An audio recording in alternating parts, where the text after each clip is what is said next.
Hello, everyone. Welcome to another edition of the Contact Loss podcast, the podcast about the Polish Warhammer 40k competitive scene. And today we're going to discuss the latest GT we've had in our beautiful country. It was a doubles event, so it might have gone under the radar, not exactly the thing you see every weekend, but I guess it was fun, probably. Always good to have an event like that. And we'll also touch upon the next GT that will be at the end of the month. And incidentally, will also be a doubles event. Now, with me today is your usual host, Tweak. Hello, guys. And again, we have Asarnil. Hi, guys. We actually invited him because he managed to secure a third place at the latest event along with his partner in crime, Bania. So congrats to you guys. Thanks, man. Yeah, I think it's well deserved, but we'll get to that later when we talk about your lists and the games. First of all, however, let's start with the format itself. So, what can you tell us, Asarnil, about the event that you've attended this past weekend? Right, so as you said, that was a double tournament, meaning that we played in pairs. Every pair had 1,000 points doubled, and the armies between the players could not have been the same, so they had to be from different codexes.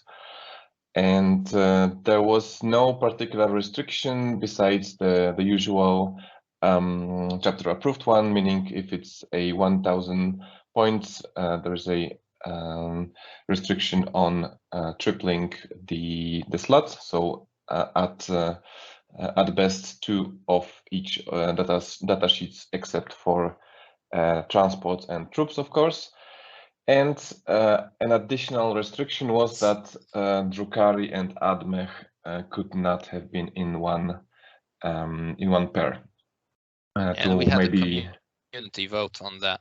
Yes, correct. To maybe limit the amount of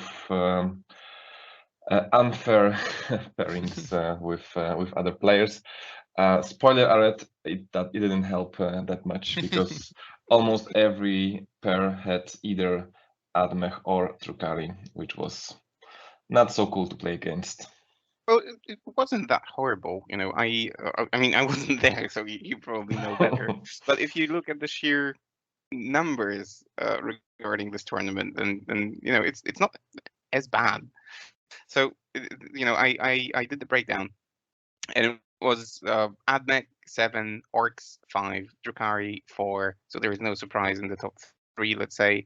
But then we had 3,000 Suns, 3 GKs, 3 Custodies, 3 Death Guard, 2 Chaos Knights, 2 Chaos Demons. But bear in mind, those lists sometimes were like interconnected. So there was a mix of Chaos Knights and Chaos Demons in one list, for example.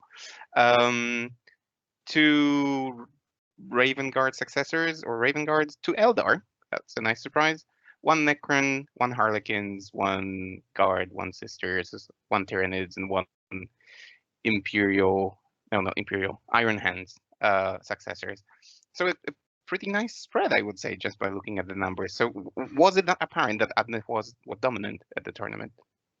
Well, yeah, if the statistics says so, but on the other hand, out of 5 games that we played 4 against either Admech or Drukhari, and 3 of them was actually Admech, and that was a kind of a nightmare, especially the 4th game when we lost 20-0, and it was not only we played against strong players, but also against strong lists, and the dices were not in our favor at all. It was a nightmare of bad rolls and all. And in that case, if you play against a strong army and you don't have any luck in dices, the only outcome can be, a disaster. Okay.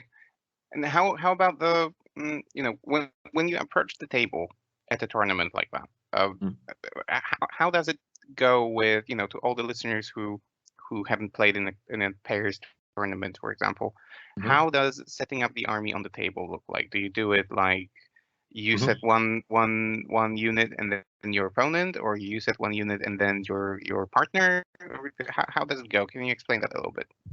All right. So for the purpose of deployment, both armies are treated as one, meaning either one of the players from one pair first deploy a unit, then one of the players from the other pair deploys the unit, and so on and so on. So that means that if you have a player who has very valuable units or units that have to be on a specific place of the battlefield, they can be left out until the end of deployment, and that way you can plan it a little bit during the roster composition as well, to have a lot of small trash units and in one army, and a lot of couple of strong units in the second army, and they can balance each other out as well a little bit. Okay. I'm And sure do you share your objectives as well? Yes, so there are a couple of things that are shared, and objectives are one of them, meaning that both of the players choose 3 secondary objectives, and they both score primary objective and secondary objectives as though they were one player. On the other hand, for example, command points have their own pools for each player, meaning that I have 6 command points to start with, as it is below 1000, and my partner has also 6 command points, and we spend them separately, but during the same phases. So for example, one command reroll can be used per phase, per pair, not per player. So that's some caveats for while playing the pairs tournaments, but overall you have to think about it like kind of one player split into 2. Right. So we've mentioned that you've had, because Tweak and I didn't attend, or just there was in place a restriction, and that was the ban of the Admech and Drukhari combination. So it seems like the Polish community is starting to implement a variation of what we'd call POLHAMMER. So some house rules even on the bigger events, and I believe you're also attending the next GT, which is, like I said, also a doubles tournament, and that introduces a different set of restrictions, and actually a couple more than just a ban of one combination within a team, let's say. So you want to share a bit of light on those? Yeah, sure. So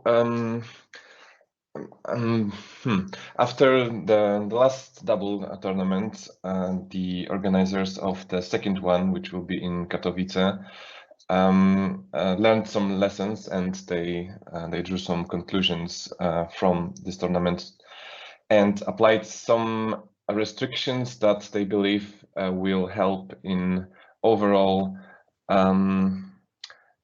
health of the tournament scene in doubles, at least in Poland. I can definitely respect the tough decision that they had to make, especially that the whole topic of Admech and Drukhari domination is definitely something that sparkles some emotions in the community. So what they decided to do is to lift the Admech and Drukhari composition ban, so they can be paired together. But there are 2 restrictions that will be applicable for this tournament. First is the limitation of datasheets, meaning that you can only have one datasheet from each army, and that's not including troops and transports, of course. So it's basically a double restriction on doubles.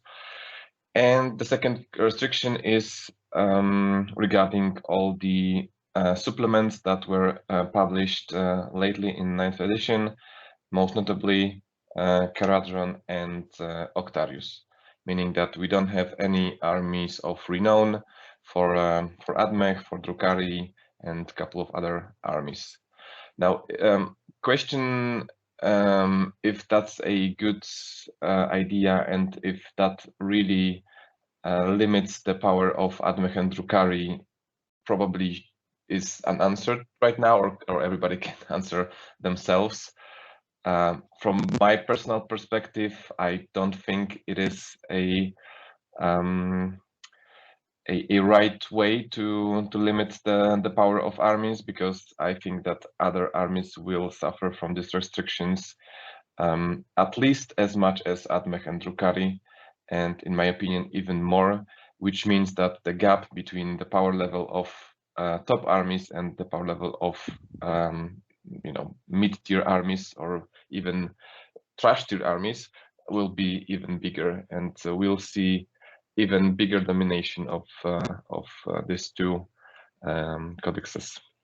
But we'll see. Maybe I'm wrong. Maybe Gogi, who is the organizer, will have success with this restriction. Yeah, we'll see when the lists are in and how the tournament goes. So yeah. I believe you, with those restrictions in mind, I believe you cannot take what you took to Międzyrzecz. So maybe we'll just move swiftly on to the meat of things, and you can tell us about the list that you did take to that third place finish, and maybe you can walk us through the games afterwards. Sure. So the list that we brought with Bania, as usual for the double tournaments, we try to think of something kind of original and kind of in a one-trick pony area of roosters. And this time we thought that it will be fun to bring as many big models as possible, basing our double roster on previous Bania's roster on the single, when he took a lot of war dogs and greater demons. So the list itself contained actually 4 factions, which can only be achievable easily on pair tournaments. My roster had demons and Death Guard. From Death Guard we had Mortarion, of course, and from demons we had Bellacore and 3 units of 10 brimstones. So really 2 big units, 2 big models, 2 big guys that threatens the whole battlefield. And besides that, 3 units that will secure our Octarius objective and engage on our front objective at some extent, at least. So that was the first part of the roster. The second one, so Bania's roster, were Chaos Knights and addition of 1000 Suns Chaos Spawn, which were only there to take the easy objective on our deployment and just stay there, basically. But from the Renegade Knights, we had 6 War Dogs to fight, and 1 War Dog Moirax from the Forge Worlds. So our basic plan for the battle was to have 8 very big, very strong, very hard to kill units that will just pressure the opponent from the first round, and will try to move them back against their deployment and destroy as many units as possible, and then try to survive and do some points in the meantime. So very easy plan, and I must say, playing this kind of army was really a pleasure. You know, it's fun to play with such a big models, especially Be'lakor and Mortarion. They really stand out in terms of, you know, fun factor of playing. Sometimes these big guys can handle quite a lot and can kill really a lot, and that's definitely fun. Oh yeah, I definitely agree. As long as you can roll those for a pinball saves. Yeah. Yeah, it also sounds quite fast. Like, you know, big Yes. models, not a big amount of them to push around. So it sounds like the games could have been quick. They were most of the times, but you know, playing in doubles it means that we have to consult each other quite a lot, and everybody has their vision how to proceed with certain situations, and we have to agree on that. So even though there were not a lot of models, we didn't still finish each game after, you know, half an hour or 1 hour. It still took us almost entire time for the majority of the battles. So for someone who has never been to a Paris tournament again, like my imagination is that, you know, that there must be a lot of stepping away from the table and doing, like, you know, this secretive whispering, like, oh no, shoot him, no shoot those, that unit, no this unit, or something. So was it like that, or was it actually, you know, you came to the table with a plan, and you just you know, you were very consequent at realizing that plan? It was like that a little bit, definitely. There was some whispering in the background, and, you know, covering your mouth while you're talking to your guy, a little bit, and that was mainly because together with Bania we play on a very similar level, so there was no one guy dominating the other, and you know, just implementing his plan without checking with the other guy. We definitely had a lot of discussion between ourselves between the battles and during the battles. So yeah, and it's definitely fun because we tend to control each other in terms of, you know, small mistakes, and remind one another to not make any of these mistakes, or to remember about some you know, some rules and some rules that are not that obvious or frequent. Yeah, exactly. So it was definitely fun, and yeah, kind of. It reminded me a little bit of Game of Thrones board game. There's a lot of, you know, whispering and scheming there, and it felt a little bit like that. Yeah, it sounds very much like that. All right. So now that we know the list you took, which I've already said I'm a big fan of, especially with those two big guys you've mentioned. Yeah, always loving to see them do some work. Why don't you tell us how the games went? So who did you play at the beginning on Saturday morning? All right, so first battle was against Piki and Hude. They are local players from Poznań, but also traveling to another tournaments as well. I remember them seeing in Free City as well, I think. So they took Admech, obviously, and Thousand Suns, which are quite a strong army right now. And the battle itself has an interesting history because everything went. We're going quite even. I think we were a little bit losing from our end. A lot of unfortunate attacks from Mortarion, and you know, playing against Admech is always uphill. But unfortunately, our opponents forget about two very important rules that they remembered during the battle. no matter what they were, but they were quite a big ones that influenced the battle from the very beginning. And the first time we noticed that, we decided to take back a couple of turns and replay it, just to be fair and just to so everybody has fair chances to really win. But right after that, it turned out that there is actually a second rule that they forgot about, and that was, unfortunately for them, too late to correct, and they decided to forfeit the game. So that was definitely unfortunate for them, and it's definitely a lesson for everybody, especially for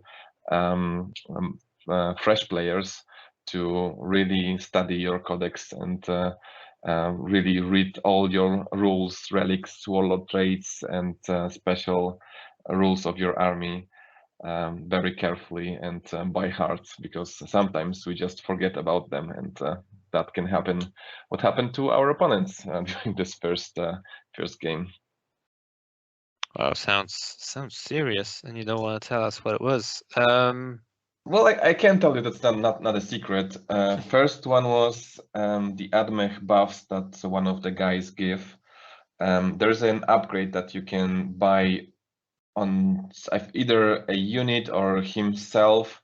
It's a sort of telephone that makes the buffs on the whole table. You can cast them on the whole table without the hero being near the unit. But it turned out that two of them, which are really important, don't work with this telephone thing, and they were using it on the whole table on a blob of Skitari Rangers that were teleported across the whole battle, and for 2 turns they had buffs that they couldn't have.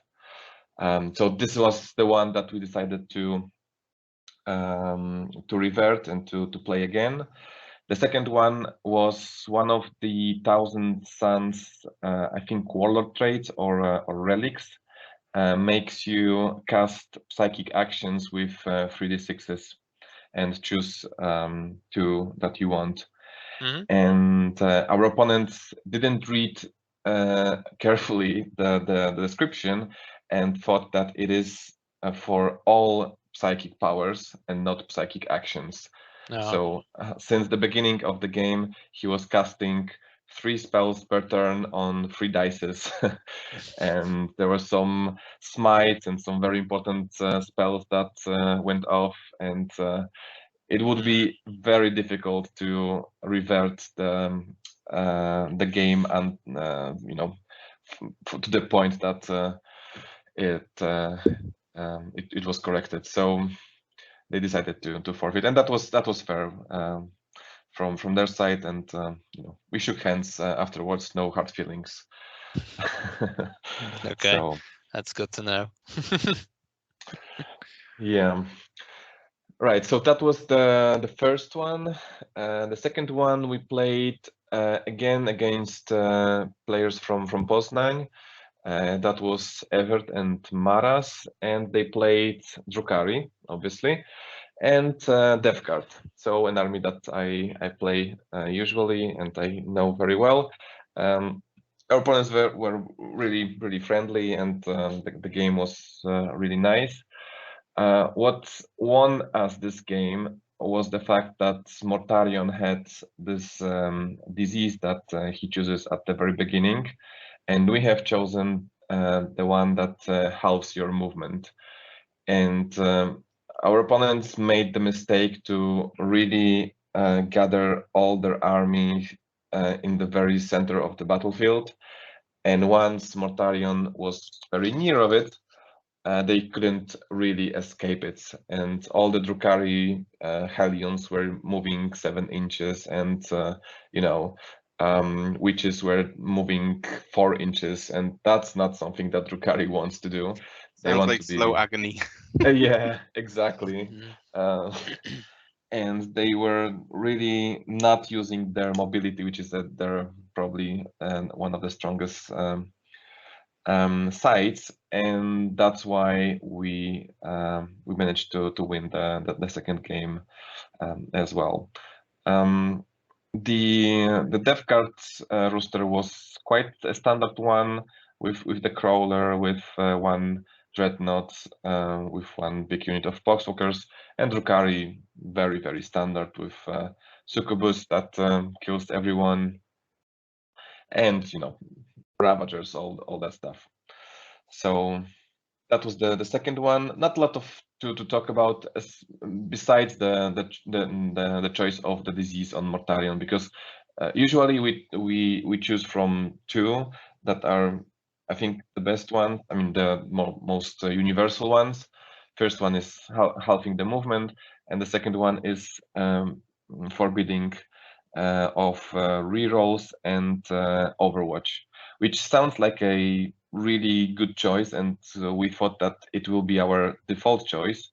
But after this battle, we decided that halving the movement, especially around Mortarion, who really wants to be in combat, and playing on objectives where you have to be mobile, basically halving your whole mobility into is definitely very strong. And we took this one for all other 4 games as well, besides the first one. So that's the lesson for us. All right, next up we played against very strong players, against Kark and Zozo, and I think all Polish players know very well how good these players are. Kark is one of the repetitive Polish representative, and Zozo is also very good player. He was in ETC at least once, from what I remember. And they played Admech, of course, and Orks with 2 units of squeak buggies. So and of course, in total, I think 5 planes, 3 of Admech and 2 of Orks. So really difficult matchup for us, especially against this players of this skill. However, it turns out that Orks, with all the no-loss shooting, they're not that great against toughness 7 and a lot of damage reduction, -2 hit, -2 wound. They're not really that great against tough targets. And we just needed to expel this threat from Admech. And go to the squeak buggies as soon as possible and engage them in melee combat. And what happened there is something that we usually don't see from Skark and from players of this level. They made a slight mistake of allowing a first turn charge from Mortarion on 5 Skitari, little guys.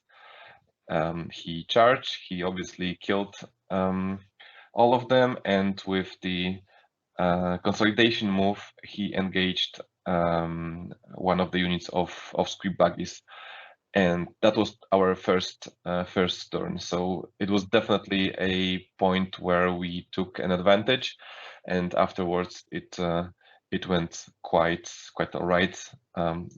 The rolls, especially on Belacor, we had some good rolls on 4-up, so that definitely helped as well.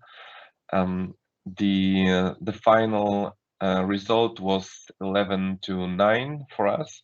So in my eyes, definitely a great success against this armies and these players. Yeah, it sounds like that first turn moment probably was might have been the thing that got you that win in that case. Yeah, I think so. I think also that, the fact that, I mean, okay, you've played against 2 top of the meta armies, but freebooters in the Orks, I think they excel, at what they do when they get that first kill, that initial kill, because it boosts their ballistic skill and so on. In your army, there are hardly any targets that are interesting for them. That's true. Yeah, because as you said, all those minuses and so on. Then probably they should try hunting those brimstones or something. But even those are not that easy to kill with invulnerable saves and so on. Well, that's true, and both Zozo and Skark, they did their best to to target these small units, so brimstones and one chaos spawn, but there are not a lot of them, and we try to hide them as much as possible. But there were a couple of turns where they didn't have the buff from freebooters, and that was definitely something that was a challenge for them from Orks side, at least. Yeah, so it just proves that your army composition was excellent. You were ahead of the meta game this time round. Not sure about that. Well, it did work against Orcs, so that's pretty good. Well, where it's considered potentially the top 3 codex with all those planes and the no-loss shooting baggies, and it can only get worse with the next release of the Octarius supplement thing. We'll see about that. We'll have the time to complain about it later on in future episodes. So, right. So, how many points did you have after those 4 wins? All right, so we had 18 from the first battle, 20 from the second one, and 11 from the third one. So that gives us 39 at the end of day one. And we finished on second place on day one, which means that next day we played against first place, which was Mason and Vishnya, who played Admech, of course, and Grey Knights this time. And that was not a good game at all. We played, I think we finished after about 1 hour, and it was this time where strong army with good luck on dices makes wonders, and our opponents felt that definitely.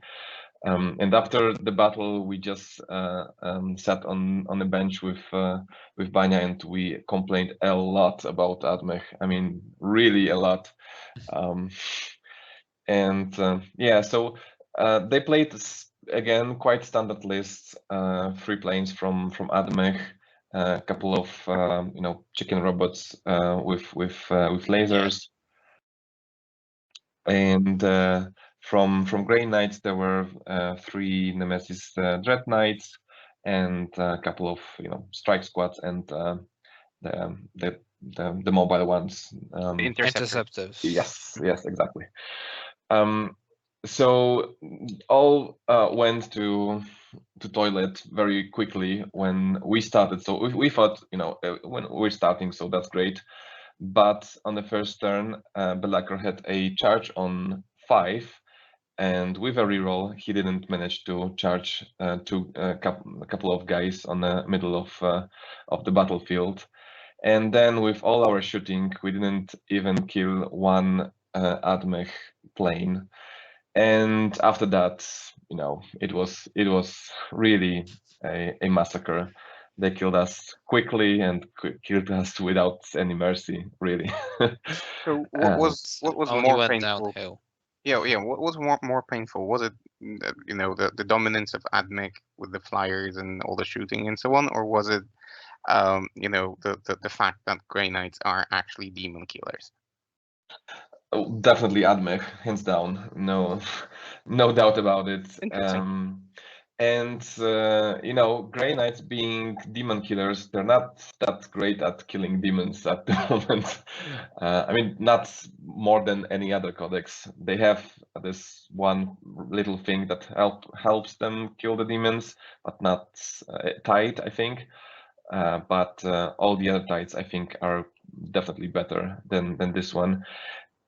So, and playing against Grey Knights, it is a very strong army, but there are some counter plays, and you can feel that you're playing on the same power level. But when a Admech bomber gives you 5 mortal wounds on on Belakor, so basically a third of his health pool, you kind of feel frustrated and powerless against this kind of thing. And that's only one plane in the movement phase, not going through the whole shooting phase with all the shooting from Admech. I mean, that was really not cool to lose as much, even though we played two games the day before against Admech, and it went not so bad. It's just, again, if you playing against this power of a codex that is Admech, and you don't have any luck in dices, there is no other outcome than a solid lose.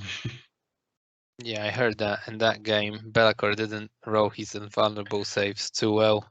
Yeah, Did he? yeah. I think on the first turn of their on their first turn, on around 15 to 20 rolls on inf, he passed one, and he just died. Oh, well. The dice giveth, the dice taketh away. Yeah, that's Very true. much. And we're still talking just about 1,000 points of Admech. Yes, yes, There's exactly. even more. Don't get us started on 2000. Yep. Right. So what was the final score then? Was it a round unfortunate 0? Yes, that was 20-0 on turn 3. We didn't have any single model on the battlefield. And that includes Mortarion, so it's not an easy task to wipe this army out in 3 turns. Ouch, sounds painful. Right, so the last game then, let's not talk about sad things. Let's focus on something more fortunate, because you had to bounce back solid.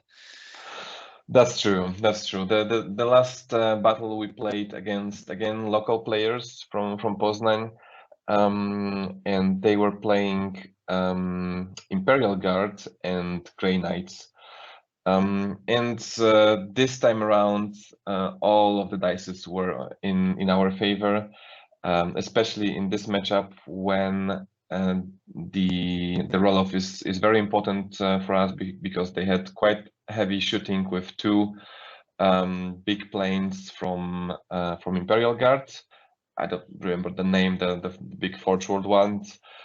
And they had also 2 demolishers on Lehman Russ tanks. So a lot of shooting, and we went first. We just charged ahead, killed both of these planes in turn 1 from the shooting from War Dogs. And we managed to charge with one of the War Dogs on some strike squad. So we were way forward on the battlefield, and just killing everybody there. Our opponents were not that experienced, and I think they made a couple of mistakes, especially during the deployment, allowing us to shoot with almost all of our War Dogs to the planes. Gave us a big advantage. They also decided to deep strike 2 of the Nemesis Dread Knights against our army, where we have a lot of first turn pressure and a lot of combat. I think the best approach is to just play with the Dread Knights on the battlefield during deployment, and just counter our big guys with their big guys. That didn't happen, and when the 2 Dread Knights were deep striked, almost all of the other army was already destroyed. So we just cleaned the house afterwards. And that was quite a quick win. I think we didn't play more than 1 hour in this game. And again, we were apologizing to our opponents for our roles, and they were really good. And we managed to win it 20-0, which gave us enough points to finish on third place after all, with the hobby score as well.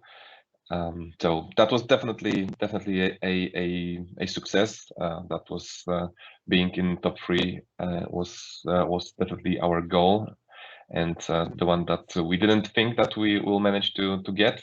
But it turns out that this army works quite well. Who thought? Well, again, congrats. It's definitely well deserved. Thanks. So right, you've been on quite a good run this year, haven't you? Yeah, kind of. I mean, you've got third here. Bania got fourth in the room, yeah, on the Tri-City Heresy. Then you got quite a good run at the Polish Team Championships.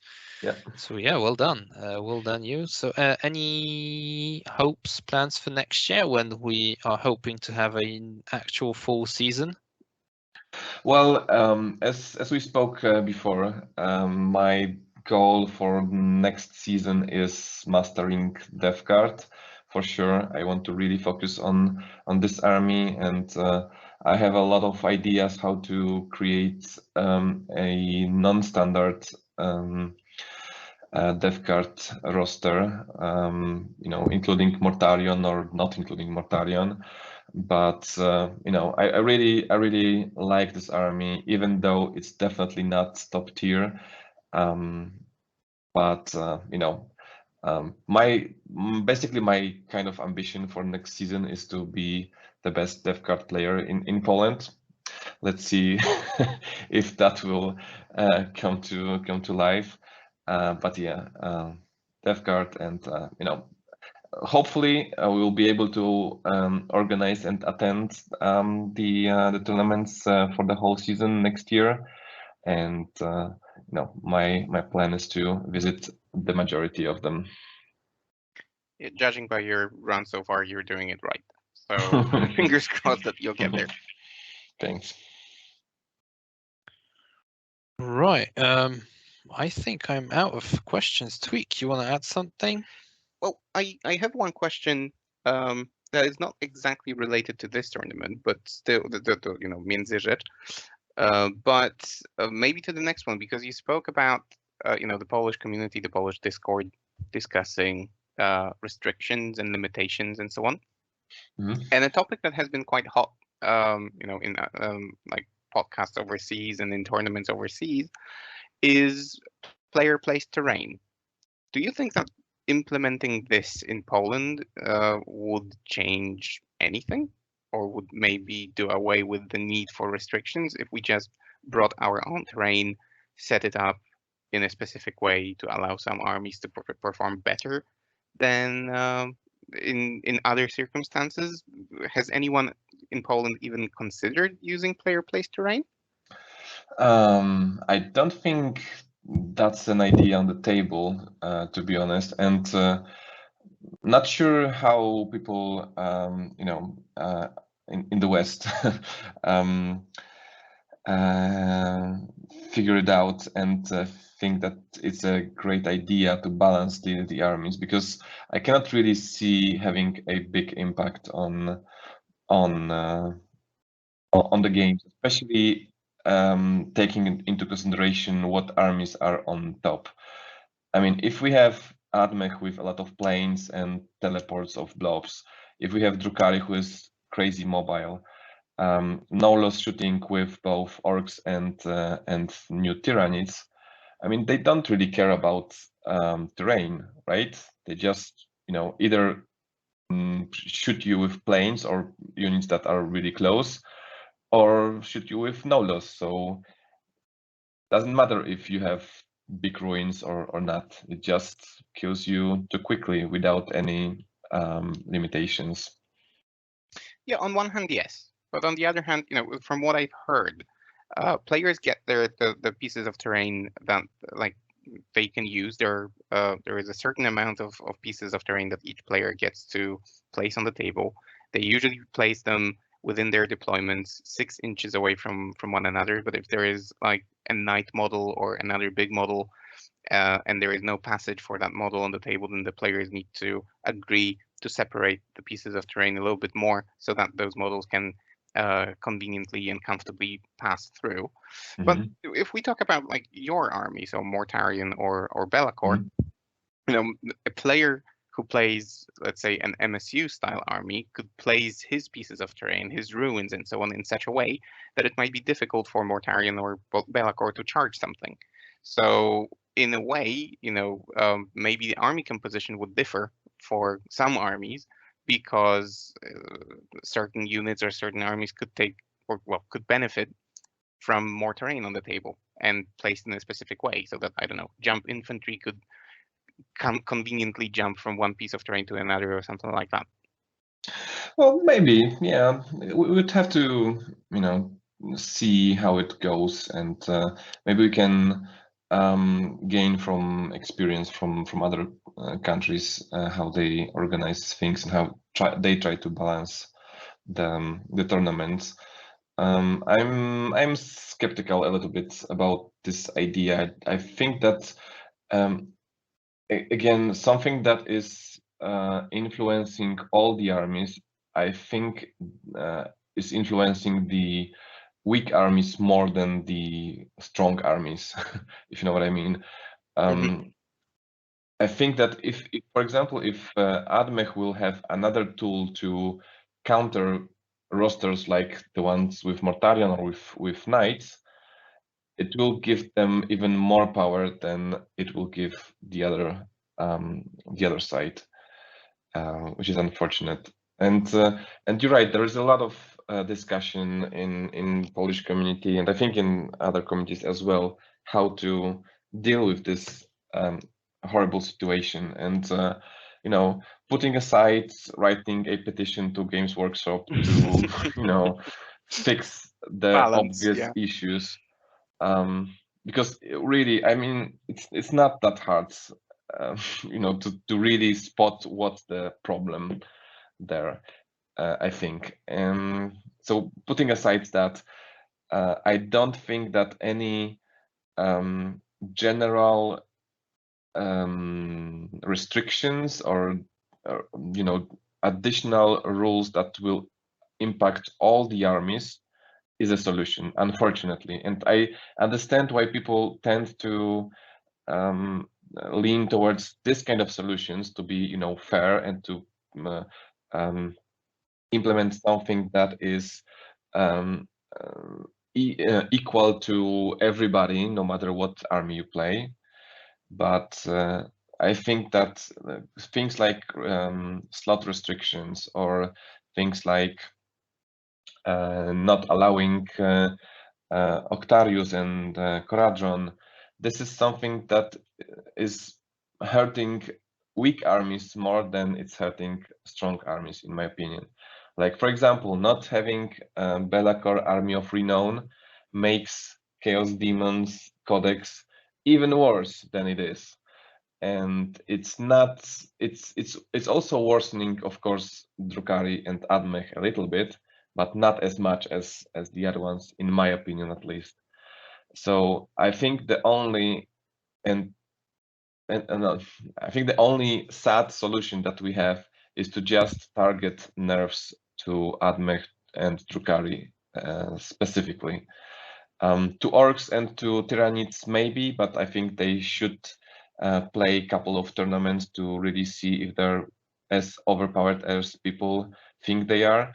But you know, Admech and Drukhari, we all know that they are much stronger than the other ones, and it seems like for a couple of months we will not have any solution for that, unless there is there are good news in next chapter approved in December, and finger crossed that they will.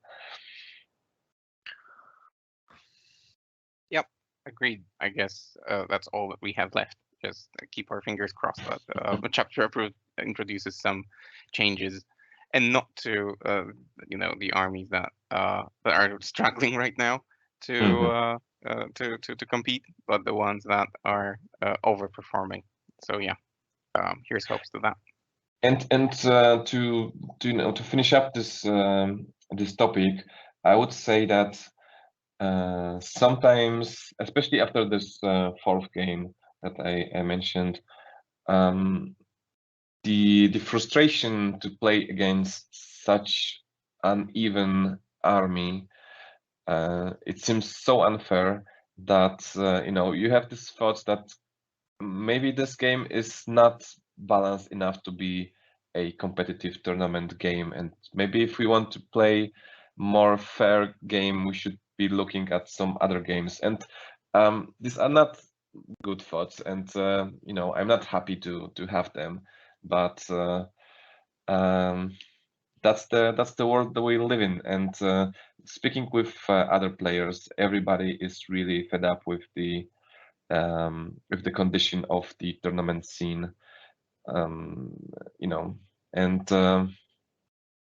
yeah, coming up with like extra rules or house rules or something, it comes as no surprise, to be honest.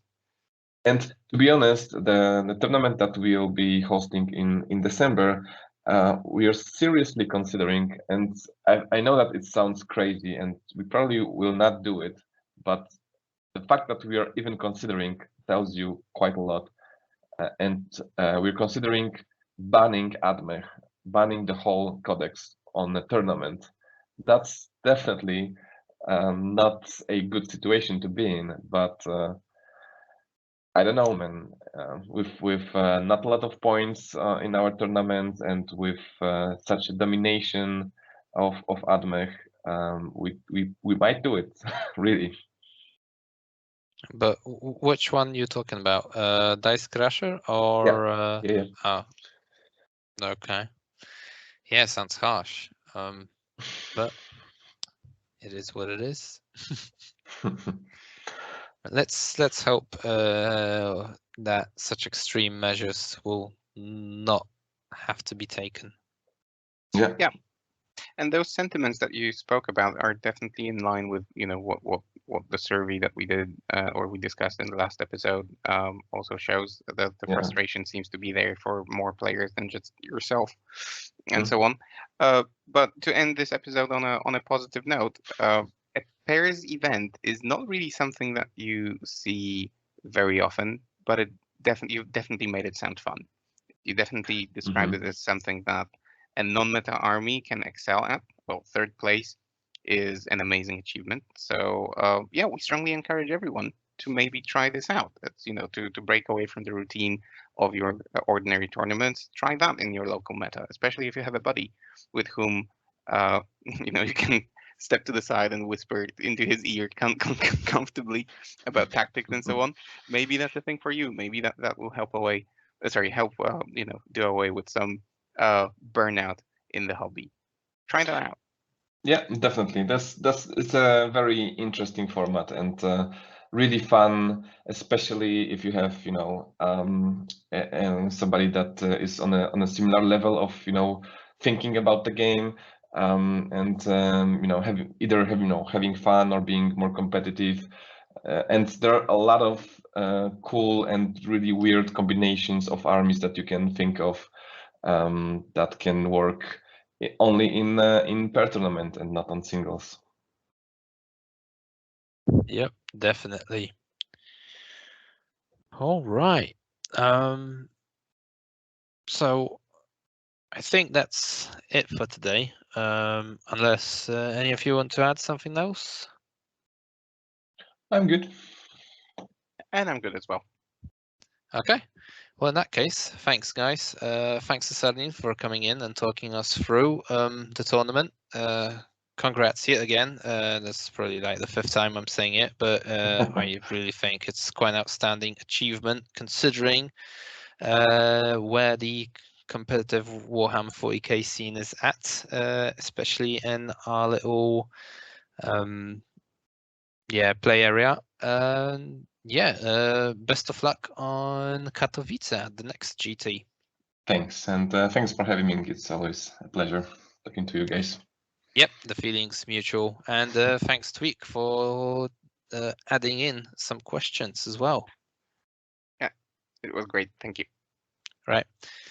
And last but not least, thanks to all the listeners. Don't forget to click like or subscribe if you like the content we're making. And we'll you'll hear from us again next week. Bye-bye. Bye, guys. Bye.